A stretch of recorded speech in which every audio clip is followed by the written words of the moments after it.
Obtén tu máster con doble titulación de Tulane University, Estados Unidos, y de UFM en Madrid, Master of Finance y Master in Management. Aplica. Si buscas una formación de excelencia en finanzas o management, no puedes dejar de explorar los másteres de la Universidad Francisco Marroquín, la Casa de la Libertad. Este es un entorno académico único, con docentes de renombre que respeto mucho, como Juan Ramón Rayo y Gustavo Martínez. Además, sus programas ofrecen una doble titulación con Tulane University y la Universidad Francisco Marroquín, lo que aporta un gran valor internacional a tu carrera. En particular, el Master of Finance destaca por estar afiliado al prestigioso programa CFA, un sello de calidad reconocido en todo el mundo. Escanea el código QR para obtener más información. Te aseguro que vale la pena conocer todo lo que ofrecen.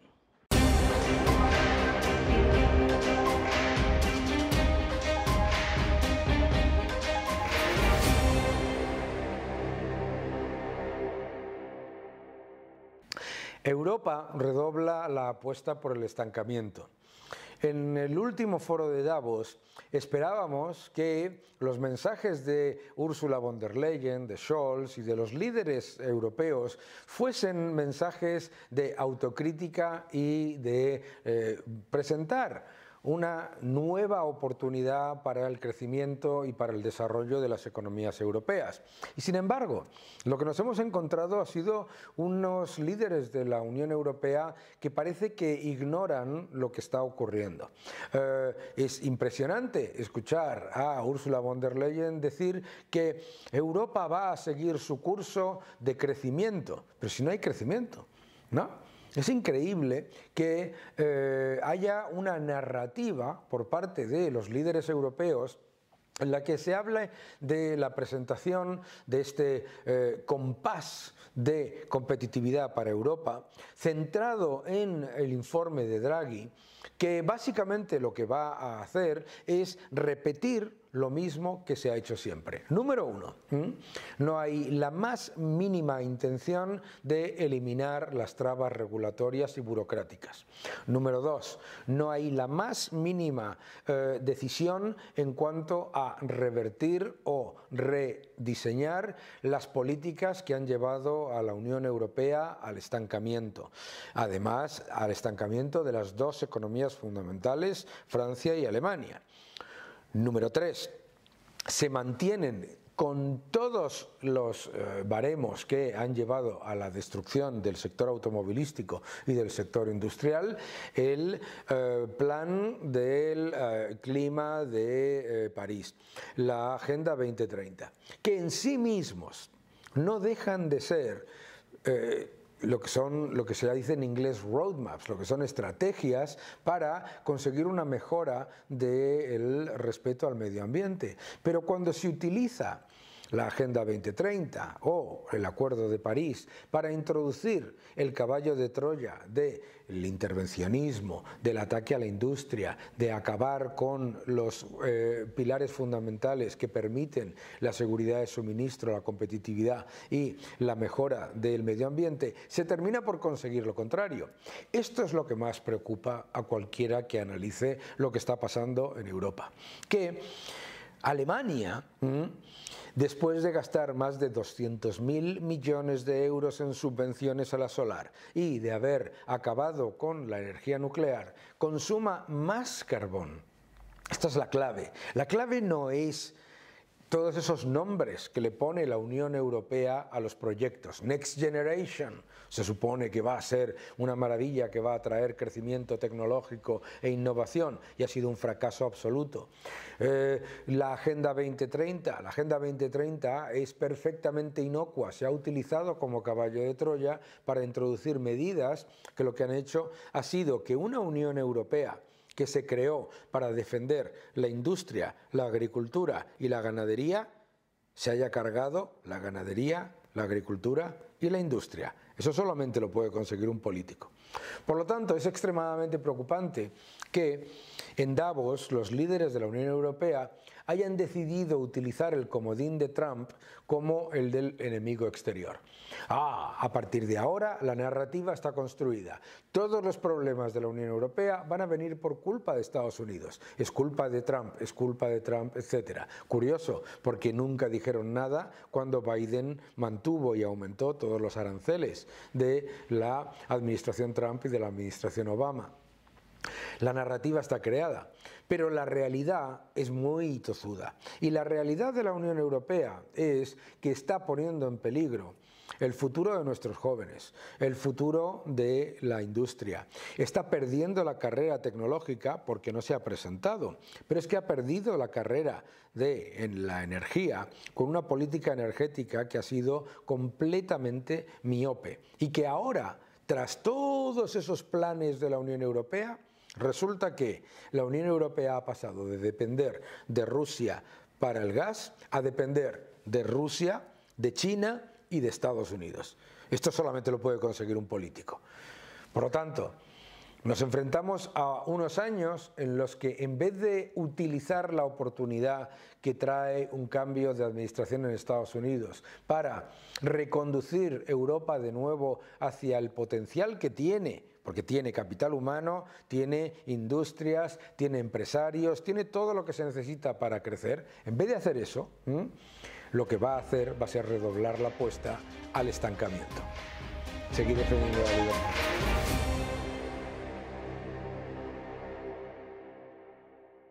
El historial de éxito del capitalismo en la reducción de la pobreza ha sido tan incuestionable que durante años se ha tenido que cambiar la narrativa para hablar del concepto de desigualdad. Y se utiliza constantemente, además, con ese objetivo ideológico que es el de que pienses que desigualdad y pobreza es lo mismo, que por supuesto no lo es, ¿no? Nadie ha muerto jamás de desigualdad, sin embargo, la gente muere de pobreza. Pero para hablar sobre lo que es la verdadera desigualdad y cuáles son los resultados de los informes más detallados, nadie mejor que Diego Sánchez de la Cruz. ¿Cómo estás? ¿Qué tal? Encantado, Daniel, de estar en tu programa. Qué gusto que estés aquí. Un informe impresionante del Instituto Juan de Mariana que todos debéis leer sobre la desigualdad y me parece que hay una serie de conclusiones que son muy importantes porque además hay que diferenciar entre desigualdad de renta y desigualdad de riqueza. ¿Cuáles son las principales conclusiones que te gustaría lo primero, Daniel, que tú mismo lo estabas comentando, ¿no? ¿Hasta qué punto hemos dado por hecho que hablar de desigualdad supone lo mismo que hablar de pobreza, cuando hablamos de cuestiones que son totalmente distintas? Totalmente. El mejor ejemplo, cuando tú calculas el índice de Gini, que es la métrica de referencia para hablar de cómo se reparte o la riqueza o la renta en una sociedad, tú te encuentras como países como, por ejemplo, Noruega, de los más ricos del mundo, tienen niveles de desigualdad muy parecidos a los que tiene, por ejemplo, Bielorrusia, sí, uno de los países más pobres de Europa y también del mundo. Entonces, claro, esto ya nos ayuda a empezar a centrar el debate. Es más, hoy en día en España los niveles de desigualdad no son tan distintos de los que teníamos hace 150 años. Sí. Lo que ha cambiado es cómo está España ahora, claro, con sus problemas, pero cómo está España ahora, mucho más rica, comparada con la España de hace 150 años. España hoy es aproximadamente de un orden de 15 veces más rica de lo que era hace siglo y medio. Entonces, claro, tú puedes tener un reparto de la renta parecido, pero eso no te está diciendo nada del bienestar de la población, porque ¿en qué España queremos vivir? ¿En una 15 veces más rica con el mismo nivel de desigualdad o en una 15 veces más pobre con el mismo nivel de desigualdad? Ese es el primer mensaje que tú ponías muy bien en términos abstractos y que en el informe lo hemos intentado medir con datos, y además queda encima de la mesa evidente como al final dar por sentado que desigualdad y pobreza es lo mismo que decir que vivir en Noruega y Bielorrusia pues es lo mismo, ¿no? Porque los dos tienen niveles similares de desigualdad. Eso me recuerda a aquel cartel que se veía en Venezuela, ¿no? Que salía: hemos conseguido reducir la desigualdad más que ningún país de la región. Y decía, claro, haciendo a todo el mundo pobre. Efectivamente. Es una manera bien rápida de hacer... De reducir la desigualdad, ¿verdad? Efectivamente. Además, lo que hemos hecho también es analizar con qué frecuencia aparece publicada la palabra desigualdad en los libros que se han publicado en lengua inglesa desde el siglo XIX hasta nuestros días. O sea, hemos analizado más de 2 siglos de publicaciones editoriales. Y también lo hemos cruzado con la palabra pobreza. Y ahí lo que puedes ver es que la palabra pobreza, que aparecía con mucha frecuencia en los textos del siglo XIX, se fue reduciendo y cayendo en popularidad, casi en paralelo con el incremento que ha ido teniendo el término de desigualdad en los últimos siglos. Claro. En las últimas décadas, perdón. Tenemos menos pobreza a nivel global, de hecho 9 veces menos pobreza que al comienzo de la época de la economía de mercado y el capitalismo global. Tenemos más alfabetización, menos mortalidad infantil, más esperanza de vida. En prácticamente todas las métricas, el mundo no solo es que está mejor, sino que está exponencialmente mucho mejor. Y luego tenemos los problemas propios de las sociedades modernas. Pero no nos comparamos hoy con las Españas y los mundos de hace 2 siglos. Sin embargo, antes, donde todo eso estaba peor, lo que sí había era mucha igualdad. Era un mundo, efectivamente, como esa Venezuela que hay ahora, donde hay mucha más igualdad, pero evidentemente hay una enorme pobreza. Y eso es de lo que tendríamos que hablar. Pero incluso hemos querido darle una vuelta de tuerca más. Hemos dicho, bueno, pues hay gente que quiere hablar de desigualdad. Pues nos hemos puesto a mirar la desigualdad en España y resulta que si la medimos en términos de renta, está solo ligeramente por encima de la media europea, siendo Europa una de las zonas menos desiguales del mundo. Sí. Además, no le estamos imputando ahí la tenencia de vivienda. En España es un asunto importante porque somos el país rico o desarrollado con más propietarios de vivienda. Cuando lo aplicamos ya de hecho estamos por debajo de la media, pero por debajo, por encima, lo que quiero decir, una desigualdad en el promedio europeo, siendo Europa una de las zonas con menos desigualdad de renta. Entonces, primer problema, nos hablan de un mal acuciante cuando los datos muestran que estamos en el promedio de las zonas con menos desigualdad del mundo. Que no es cierto que los ricos sean más ricos y los pobres sean más pobres, es completamente falso. Correcto. Y que no es cierto que haya una desigualdad completamente descontrolada y muchísimo menos, ¿no? A mí además me interesa el concepto de la calidad, ¿no? ¿Por qué? Porque claro, mucha gente habla de la desigualdad, pero ¿qué es lo que me diferencia a mí o a ti o a cualquier ciudadano de Jeff Bezos o de yo qué sé, de Bill Gates, ¿no? No es el acceso a vestimenta, alimentación de calidad, agua potable, educación, etcétera. Tenemos la misma, sino el precio, nada más. A lo mejor los pantalones o los coches que utilizan ellos son muchísimo más caros, pero no es un problema de acceso a algo. Lo que había antes de la revolución que ha supuesto el libre mercado y el capitalismo es la imposibilidad de acceder a sanidad, de acceder a educación, a leer, a saber leer, etcétera, ¿no? Bueno, el recurso clave es este, ¿no? Al final y al cabo, muchas de las personas que has enumerado ni siquiera, no solo eran ricas, algunas eran directamente pobres, ¿no? La lista de ricos de España tenemos ejemplos claros, es más. Hemos comparado la lista de los más ricos de España al comienzo de la transición con la lista de los más ricos de España en la actualidad. Nos hemos encontrado que tiene una tasa de rotación de casi el 85%. Eso es muy importante. Que de cada 100 personas ricas en la España de antaño, hoy en día, o ellos o sus descendientes, de cada 100 solo quedan 15 en esas élites económicas. ¿Y por qué? Pues porque con ese recurso clave, que es el capital humano, que es lo que tenemos entre las orejas, el cerebro, y la capacidad de usar nuestra creatividad, nuestro emprendimiento, nuestro esfuerzo para ser mejores, aportar más valor a la sociedad, esa es la clave para generar valor y para enriquecerse una sociedad. Claro. Además, que Daniel, si te fijas, los niveles de riqueza y desigualdad de riqueza en España, precisamente por ser un país con tantos propietarios de vivienda, son mucho más homogéneos y están mucho más distribuidos que en la gran mayoría de países desarrollados del mundo. Entonces, eso España no solo, como decíamos hace un segundo, un país donde en términos de acceso la renta no está tan desigualmente repartida como se nos dice, sino que en términos patrimoniales y de riqueza, y a pesar de la falta de cultura financiera que hay aún en nuestro país, con todo, en España, considerando todos los activos de los ciudadanos, y hay mucho ladrillo en nuestro país, efectivamente uno de los países ricos con menos desigualdad de riqueza. Claro, porque en la narrativa se dice mucho eso de los países nórdicos, los países nórdicos. Los países nórdicos es verdad que tienen un nivel de desigualdad que tampoco es muy diferente al de España, relativamente bajo, pero tienen un nivel de desigualdad de riqueza Muy alto. Pero no muy alto, sino altísimo, altísimo. ¿Sabes cómo lo llamo yo a eso? Lo llamo los hijos de los miembros de ABBA. ¿Vale? Sí. ¿Sabes? Claro. Sí, porque hay stickiness que le dicen en inglés. Claro, consistencia generacional de desigualdad. Hombre, dices, la desigualdad de renta.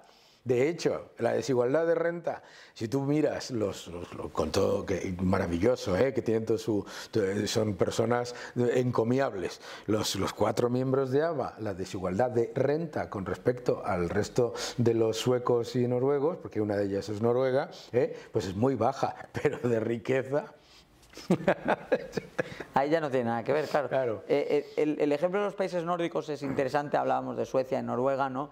Y otra de las cosas que pone encima de la mesa el informe también es en qué medida el Estado, en esos y en nuestro país, es capaz o no de implementar políticas redistributivas de éxito. Entonces, en estos países, en el norte de Europa, el foco está en las medidas de gasto. Sí. Son países que recaudan mucho y gastan mucho. Lo que no se suele contar aquí es que para poder recaudar mucho y luego gastar mucho, tiene unos mercados mucho más liberalizados que los nuestros, pero eso ya es asunto para otro programa.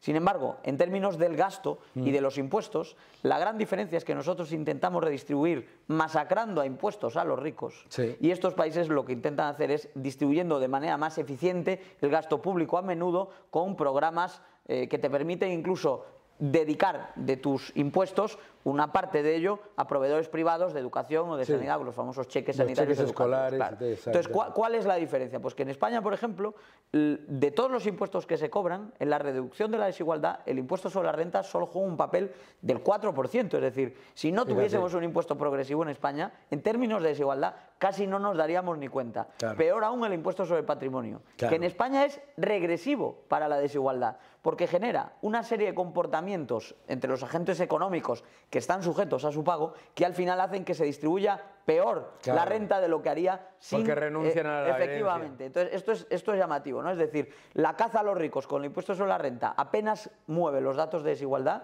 y la caza a los ricos con el impuesto sobre el patrimonio que tiene España y que ya no tiene casi ningún país del mundo, es regresiva para la desigualdad. Claro. Con el patrimonio creas más desigualdad, no menos desigualdad. Eso se demostró en los países de Europa, que han eliminado el impuesto del patrimonio precisamente por eso. Efectivamente. Porque resulta que lo que se dieron cuenta de que lo que estaban haciendo en realidad era perpetuar la desigualdad de riqueza de las 4 o 5 familias que realmente tenían un montón de activos cautivos, ¿no? Efectivamente. A mí me parece muy interesante lo que tú acabas de decir en el sentido también de el efecto, ¿no? Porque muchas veces no se juzga a las políticas por su resultado, sino por su intención. Pero claro, si usted está llevando a cabo políticas con un objetivo de redistribución y esas políticas no redistribuyen, sino que encima tienen un efecto regresivo, deberíamos empezar a valorar que esas políticas no solamente deberían eliminarse, sino que además hay que planteárselo de otra manera. Porque claro, el otro elemento es, desde el punto de vista de gasto, ¿vale? Se ponen políticas de redistribución desde el punto de vista de gasto y luego lo que termina generándose es una subclase dependiente, como ha pasado en Francia, ¿no? Y entonces todo eso genera todavía mayor descontento. Claro, porque Francia efectivamente es un país donde la desigualdad no es un asunto tan capital en el debate público, pero el estancamiento económico, las bolsas de pobreza y todo lo que ha generado ese estado asistencial, evidentemente sí que son un problema y un problema de primera magnitud. Ahora mismo estamos viendo el choque de 2 ideas a nivel global, ¿no? La idea de crecimiento, que están enarbolando liderazgos transformadores, disruptivos y también populistas en muchos casos, pero que son conscientes de que hay pueblos enteros que han estado sujetos a un estancamiento social y económico brutal durante décadas, y un establishment que se resiste a aceptar esas ideas porque van contra todo este discurso que se ha construido desde la caída del muro de Berlín sobre cómo la desigualdad es el único de los problemas y el gasto es la única de las soluciones. Y claro que no. En el informe también del Instituto Juan de Mariana sobre este tema, lo que hemos puesto de manifiesto es lo importante que es el crecimiento. En España, en estos últimos años, los ricos se han vuelto menos ricos. Su participación sobre la renta nacional internacional ha caído, para ser exactos, del 26 al 19%.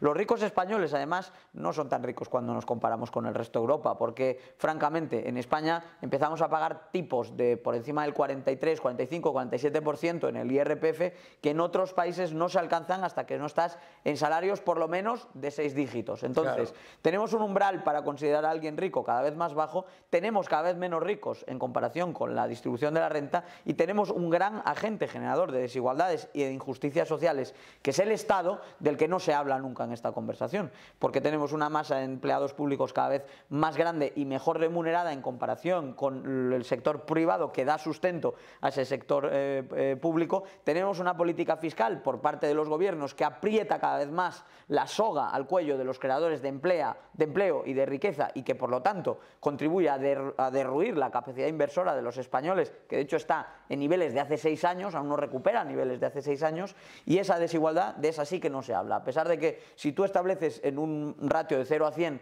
cuál es el peso del Estado sobre el PIB, tú ves que el Estado ha ganado 6 puntos a lo largo de los últimos 6 años, casi a punto por año, y cada punto que le ha ido comiendo al sector privado se ha ido reflejando en menos creación de empleo privado, ocupado y real, sin maquillaje estadístico, menos capacidad de mejora de las rentas o de la inversión, que sigue en muchos ámbitos peor de lo que estábamos antes de la pandemia, y además, para colmo, una losa imposible de quitarse de encima, como son las 93 subidas ya de impuestos que lleva Pedro Sánchez desde que llegó a la Moncloa. Claro, porque se habla mucho de la desigualdad entre ricos y pobres, pero no se habla de la desigualdad entre contribuyentes y detractores de riqueza, sí, los que absorben privados, públicos, o claro, incluso también se empieza a hablar ya, porque es evidente, de una brecha intergeneracional, y ahí sí se observa más desigualdad. Sí. Pero claro, si estamos generando cada vez más cargas sobre el trabajo para redistribuir más gasto en pensiones, efectivamente estamos generando ahí que, por mucho que los datos en el agregado de desigualdad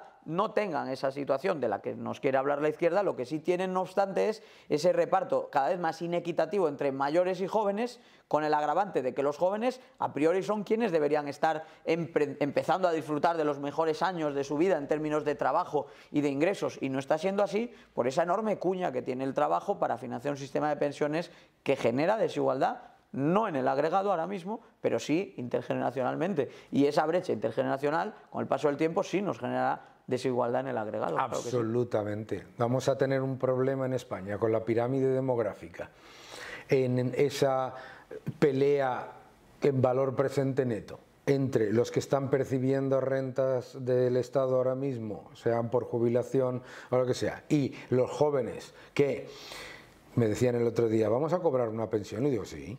La pregunta no es si vas a cobrar una pensión, la pregunta es en qué vas a cobrar la pensión, ¿sabes? ¿En qué valor va a tener esa pensión, ¿no?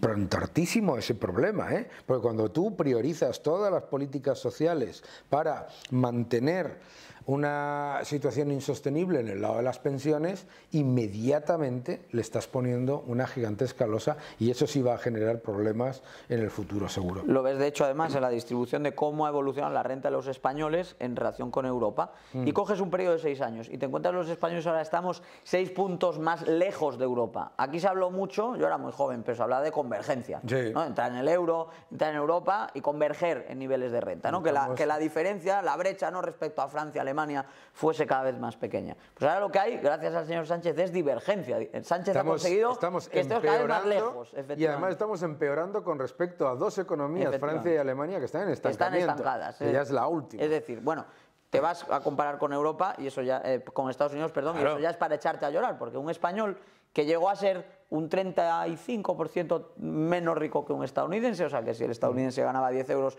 el españolito se ganaba 7, 7,5.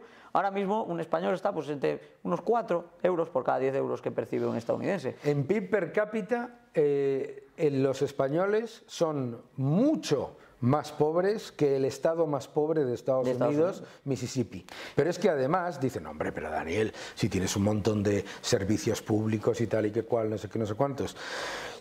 Ajustado por servicios públicos, el nivel de pobreza en la Unión Europea es del 21%, en España del 27%, ¿de acuerdo? De riesgo de pobreza y exclusión. Y al alza. En Estados Unidos es del 11%. Claro, cuando en Estados Unidos te dicen, no, es que en Estados Unidos, me decían el otro día en la televisión, es que en Estados Unidos hay no sé cuántos millones de pobres. Y digo, ya, pero ¿sabe cuál es el índice, cuál es el nivel, el umbral claro, de la pobreza en Norteamérica? La renta mediana de España en muchos casos. Es acojonante. Bueno, es como lo de los ricos, ¿no? Si ponemos el umbral de ese rico en 60.000 euros, hay más ricos en España. Eso de los es, que exacto. realmente. Bajar el umbral pues en del Estados rico, Unidos lo mismo. la mejor manera de reducir la desigualdad. Diego, qué gustazo. Hay que leer vuestro informe y ya sabes que estás en tu casa. Mira, Por favor.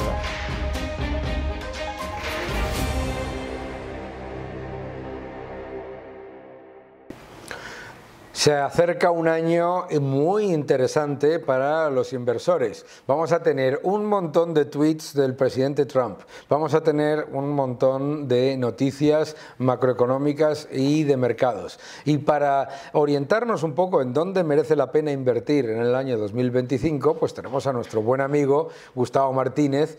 ¿Cómo estás, Gustavo? Muy bien, encantado. Muy bien, muy bien. Oye, año 2025, ¿dónde crees que merece la pena poner dinero sin tenerle demasiado respeto a las posibles noticias o lo que sea? O sea, inversiones, digamos, donde deberíamos estar sí o sí. Bueno, yo empezaría por decir dónde creo que no deberíamos de poner el dinero, ¿no? Y luego sigo, ¿no, Daniel? Yo creo que los índices están relativamente caros, aunque... La bolsa, sí, en general sí, están... Pero los índices. Sí, los índices, los índices. Las bolsas creo...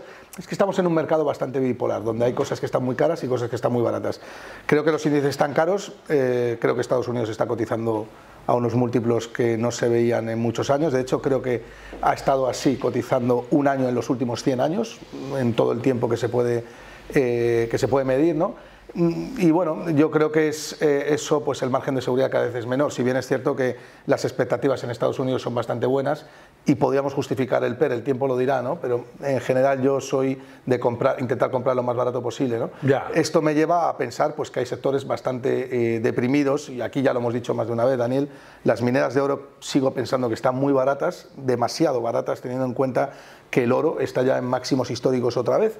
Es bastante significativo esto, ¿no? Teniendo en cuenta también que... Y a las mineras de oro no le pasa lo que a las petroleras, que no son una buena forma de invertir en el subyacente, porque claro, te comes todo el coste de capital, te comes las inversiones gigantescas que tienen que llevar a cabo y luego la mala gestión, ¿no? Desde luego, es lo que ha hecho que estén cotizando a estos niveles tan bajos, ¿no? Claro.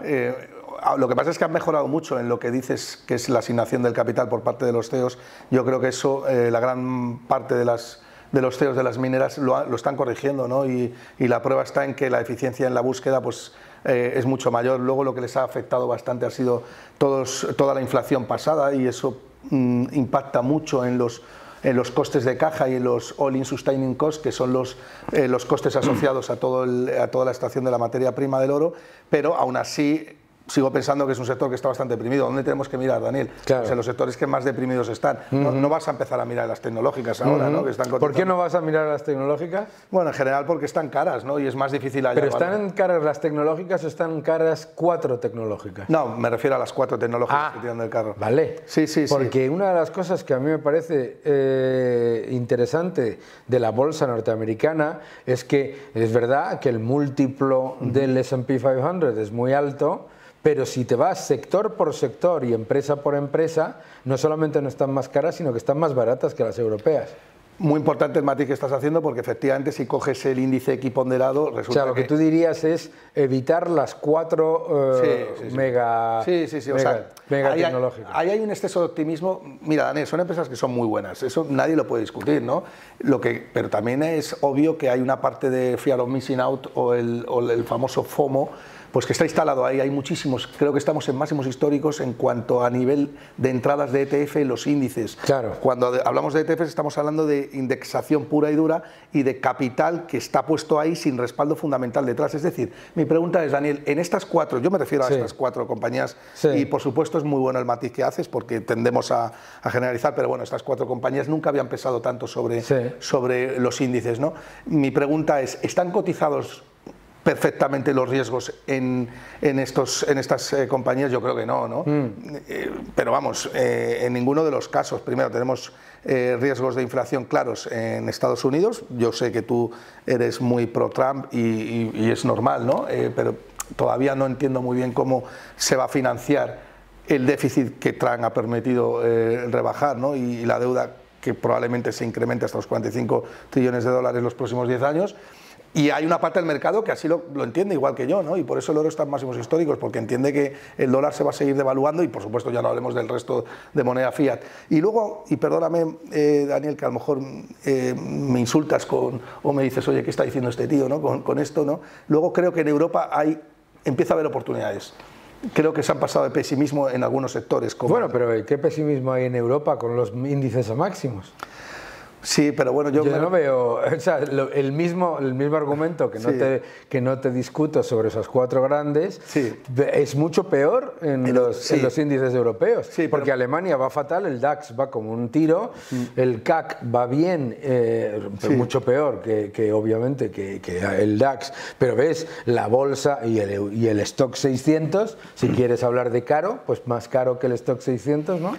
Sí, me refería a sectores como el automotive o el sector industrial. Eso es intocable. Claro. El sector automóvil no es un problema, ya, eso lo entiendo, no es un problema de valoración, pero no es un problema de valoración, si me permites. No es un problema de valoración porque es un problema de modelo de negocio. Cuando tú tienes un negocio en el que necesitas correr para estar quieto, eso nunca genera expansión de múltiplos. Y sobre todo cuando tú tienes un negocio, el sector del automóvil, que está conscientemente ignorando el cambio de tendencia mundial, pues entonces no tienes posibilidad, porque claro, pues mira, mis hijos, yo tengo 3 hijos, todos mayores de edad, que no están interesados en comprarse un coche.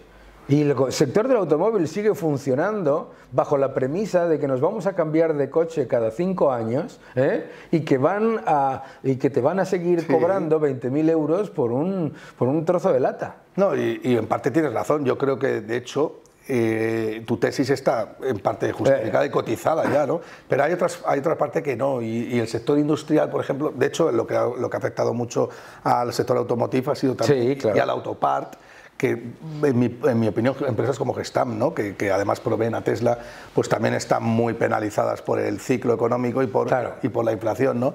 Pero yo no digo que tengas que ir por antonomasia a pescar allá donde han caído un 50% del sector, pero sí que tienes que poner la lupa ahí, ¿no?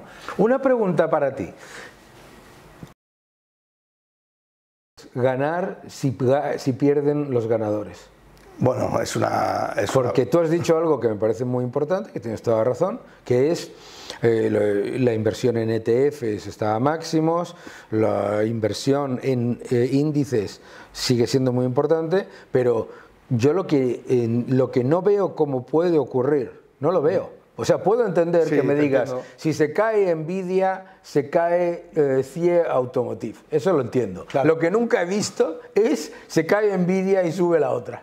Bueno, hemos visto en el año 2007-2008 en las caídas del 50-60%, algunas gestoras de fondos gestionadas por amigos tuyos, como Paramés, Álvaro Guzmán de Lázaro, subieron un 60 o un 70% en los años posteriores, mientras que el mercado caía. Y hemos visto en el año 2022 que... No, eso es otra cosa, Pero ellos perdían, mientras los ganadores bajaban, los perdedores iban subiendo, ¿no?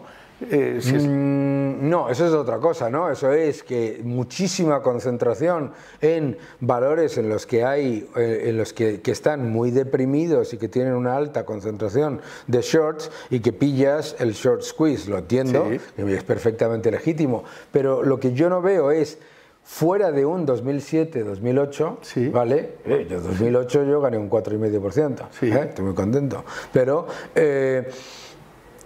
claro, ¿por qué gané un 4,5%? porque tenías una enorme exposición negativa al mercado, ¿de acuerdo? Pero lo que yo no veo es cómo en un entorno en el que no hay expectativas negativas para el mercado, vas a tener un rebalanceo hacia los perdedores.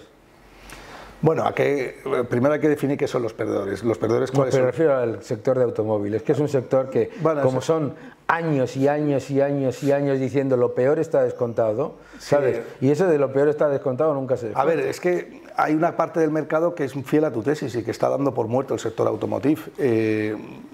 Lo cierto es que lleva dándose por muerto el sector automotive muchos años también, ¿no?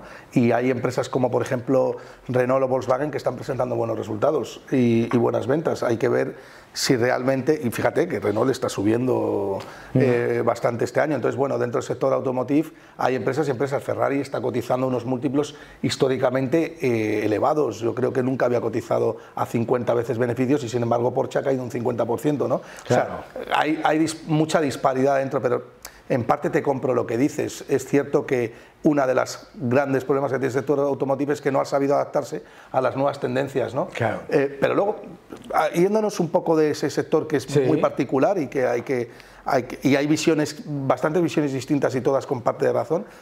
Por ejemplo, el sector industrial en Europa está súper penalizado. Tenemos una empresa, por ejemplo, no es recomendación de inversión ni mucho menos, pero Semapac, que es un holding portugués gestionado por la familia Queiroz y por sus hijas, pues tiene una empresa que se llama Navigator, cuya capitalización bursátil dobla al del holding entero. Es una ineficiencia clara de mercado. Me parece que está ahora en 2.100 millones de euros cuando Semapa está cotizando a 1.100 millones. Bueno, empresas en España, pues que también Iberpapel, Tubacex, que están olvidadas, ¿no? Porque son empresas, pues como diría Peter Lynch, que no tienen nombres bonitos, ni headquarters maravillosos, ni están metidas en inteligencia artificial. Bueno, a mí son las empresas que me gustan ahora, Daniel, sobre todo cuando tienes el Nasdaq cotizando a 40 veces beneficios, o el Standard & Poor's 500 con los beneficios del año 2026 cotizando a 25 veces beneficios.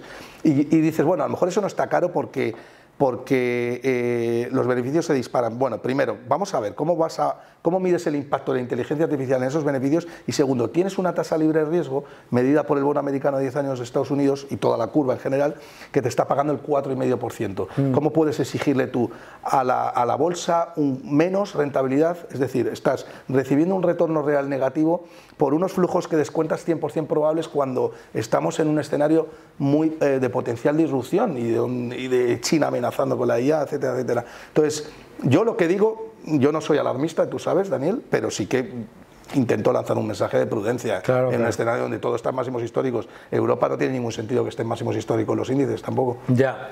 Entonces, ¿dónde? Aparte de estas empresas que son no da para, la capitalización es muy pequeña para que vaya a haber grandes flujos de capitales a esas empresas.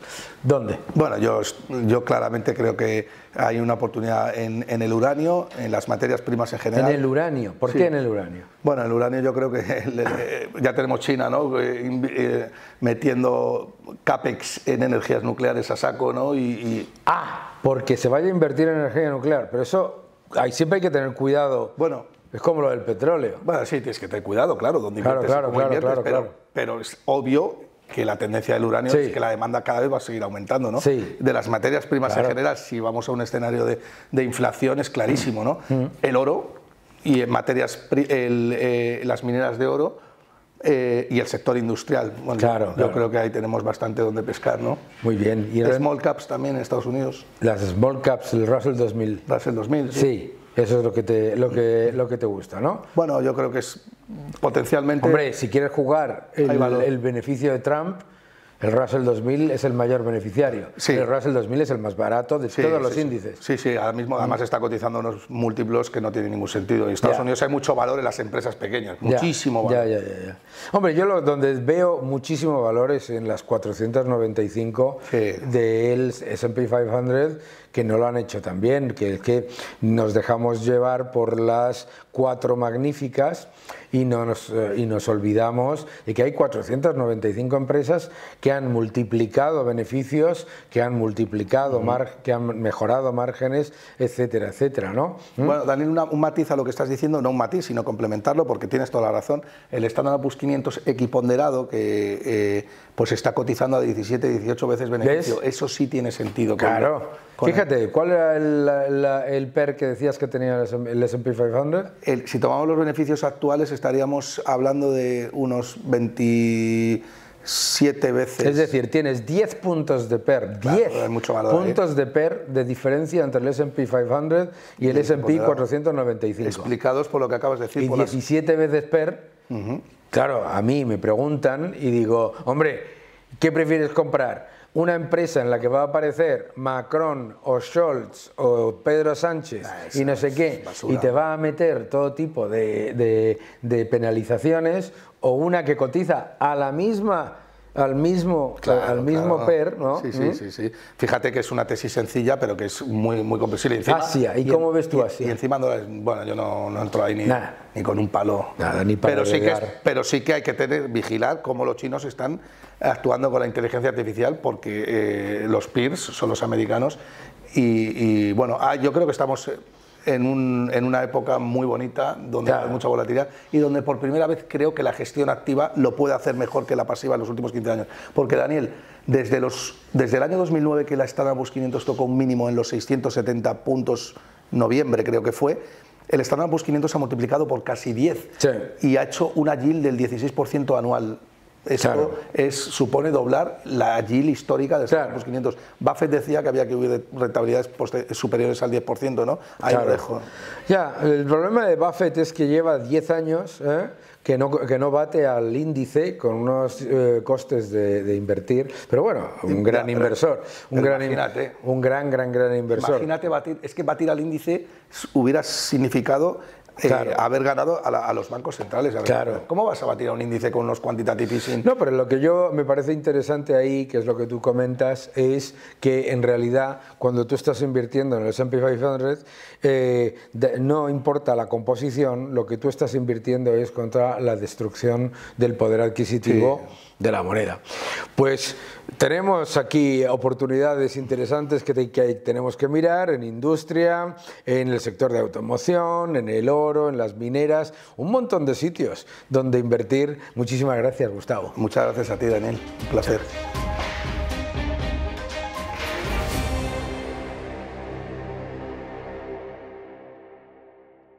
Hola, Daniel. Hoy para Money and Markets traigo unos datos que, como siempre, espero que llamen muchísimo la atención a todos tus espectadores. Vamos a ver. Sabes que últimamente me he acostumbrado a decir que en este país estamos en una dictadura fiscal. ¿Qué es una dictadura fiscal? Es simplemente la obligación que nos somete un Estado, es decir, a que tenemos que pagar impuestos porque a él le da exclusivamente la gana para poder pagar sus gastos extraordinarios. Bien, Eurostat acaba de publicar los datos de ingresos consolidados de todo el Estado español a 30 de septiembre, es decir, los 9 primeros meses. Sorpresas. El incremento en la recaudación con respecto al año pasado en los 9 primeros meses de este año ha crecido un 6,5%, cuando nuestra inflación ha crecido simplemente un 1,5% en este mismo periodo de tiempo. Ha crecido en casi 31.000 millones exactamente en total la recaudación de todo el Estado. Y todos sabemos, es decir, que la gran financiación de las comunidades autónomas no viene por sus propios impuestos, sino por las transferencias corrientes que hace la Administración General del Estado, y lo mismo pasa con los ayuntamientos. Tienen sus propios impuestos, pero el gran volumen viene de las transferencias que le realiza la Administración General del Estado. Bueno, pues hemos llegado ya a 484.000 millones de euros, cuando el año pasado estábamos en 454.000 millones. A este ritmo aproximadamente, y con mis cálculos creo que me equivocaré en muy poquito, vamos a terminar el ejercicio con unos ingresos con respecto al año pasado en más de 41.000 millones y por lo tanto más o menos estaremos en los 670.000 millones en números redondos. Alguien me puede decir, te puede decir, ya, pero es que Riera no está diciendo ese crecimiento comparado con qué y comparado de qué otra manera. Bueno, pues precisamente por eso quiero añadirte algo que va a llamar la atención. Y es que hemos recaudado el doble en crecimiento de lo que ha recaudado el Estado francés, que sabemos, por otra parte, que es uno de los estados con mayor presión fiscal en la Unión Europea. Francia ha crecido en el mismo periodo un 3,3% muy pillado y nosotros el 6,5% muy largo. Con lo cual no hemos llegado al 6,6, pero bueno, casi, es decir, prácticamente hemos crecido en recaudación el doble de lo que lo hacen los franceses. Pero es que si nos comparamos con los italianos, hemos crecido un 81% y si nos comparamos con los alemanes, hemos crecido un 35%. Es decir, estamos en una verdadera dictadura fiscal. Es decir, aquí Pedro Sánchez ha decidido que todo vale. Este gobierno ha decidido que cualquier cosa vale, luego presenta decretos ómnibus y no es capaz de aprobarlos, pero lo más importante es que hagamos lo que hagamos, nos van a crujir a impuestos. ¿Por qué? Porque al no querer deflactar en ninguna de las ocasiones las tablas del IRPF, esto se está incrementando de forma sustancial. Y ya lo has contado muy bien y muchas veces, que el IVA, en definitiva, es un incremento progresivo porque cada vez que suben los precios el Estado recauda más. Con lo cual estamos en una situación en la cual solo nos cabe una cosa: rezar para que este gobierno caiga cuanto antes y cuando venga, es decir, los siguientes, es decir, tomen una decisión que es decir, controlar los gastos públicos para poder reducir los impuestos al modelo y al estilo de lo que está haciendo Javier Milei en Argentina. Resumen, la dictadura fiscal ha recaudado un 6,5% más a 30 de septiembre, ha recaudado el doble de lo que recauda en porcentaje de crecimiento que Francia y el 81% de lo que recauda Italia. Espero que, como siempre, estas noticias sean lo suficientemente atractivas para que todo el mundo entienda que la dictadura fiscal se ha impuesto ya en nuestro Estado. Nos vemos en el próximo vídeo.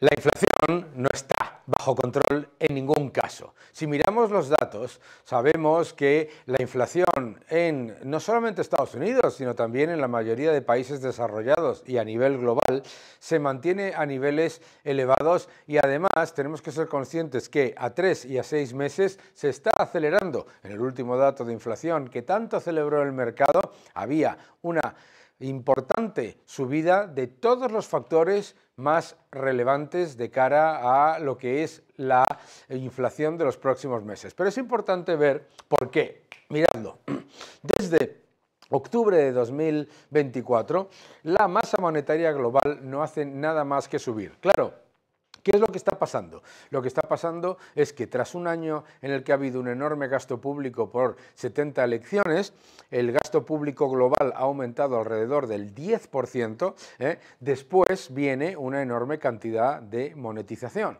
Más gasto público, más cantidad de dinero en el sistema. Si lo vemos en el siguiente gráfico, lo que podéis ver es la evidencia de por qué la inflación no está bajando. Y es que la masa monetaria global ha tenido un brevísimo periodo que desde el máximo se ha moderado, pero después ha estado prácticamente en los 108 billones de dólares, prácticamente sin cambiar. Por lo tanto, esto es uno de los factores más importantes de cara al año 2025, porque estaremos hablando de la inflación todo el año. Vamos a monitorizarlo. Vamos al siguiente gráfico que nos explica por qué esa inflación además no se reduce. Bien, mucha más cantidad de dinero yendo a activos relativamente escasos, mayor inflación. Inflación, pérdida del poder adquisitivo de la moneda. Y uno de los grandes problemas, el gasto público. Estados Unidos tiene un enorme problema de gasto público, lo dijimos en el programa anterior,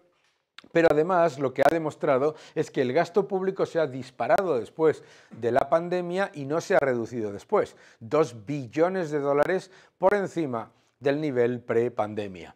Vamos al siguiente gráfico. En este próximo gráfico lo que podemos ver es otro factor que está reflejando esa destrucción del poder adquisitivo de la moneda. Recordad, la inflación no es la subida de los precios, sino la pérdida del poder adquisitivo de la moneda que emiten los estados. Pues el oro, a pesar de expectativas de reducción de inflación, a pesar de expectativas de crecimiento económico, a pesar de todos los comentarios de que no tiene valor intrínseco, el oro continúa alcanzando nuevos máximos. Está reflejando que ese nivel de destrucción monetaria va a ser mucho mayor. A mí eso de que el oro no tiene valor intrínseco es una de las cosas más ridículas que he escuchado en toda mi vida. Primero porque el valor no es objetivo, es subjetivo, no existe el concepto del valor objetivo, es una estupidez.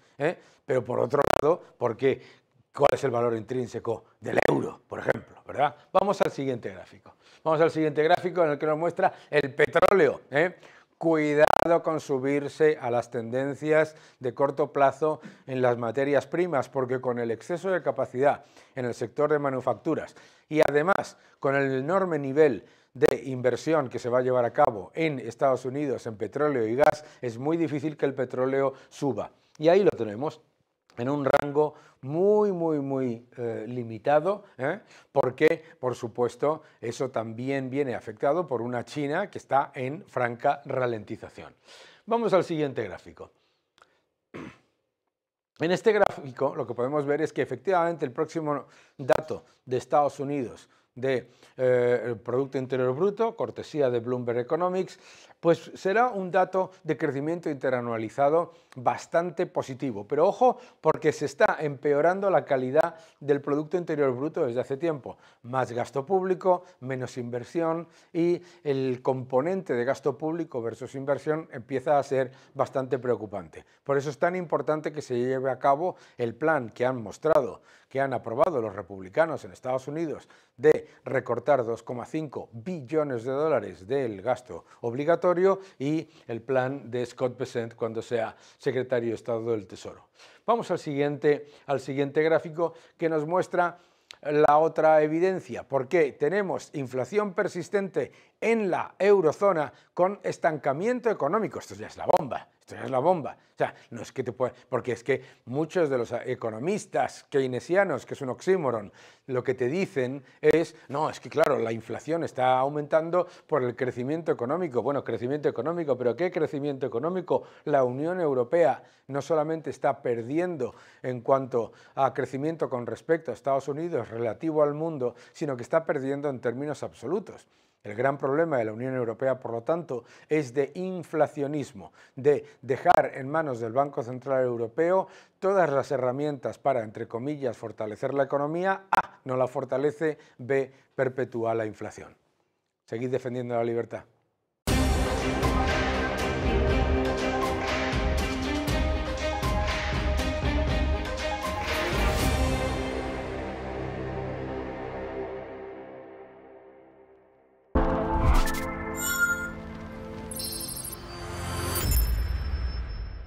Obtén tu máster con doble titulación de Tulane University, Estados Unidos y de UFM en Madrid, Master of Finance y Master in Management.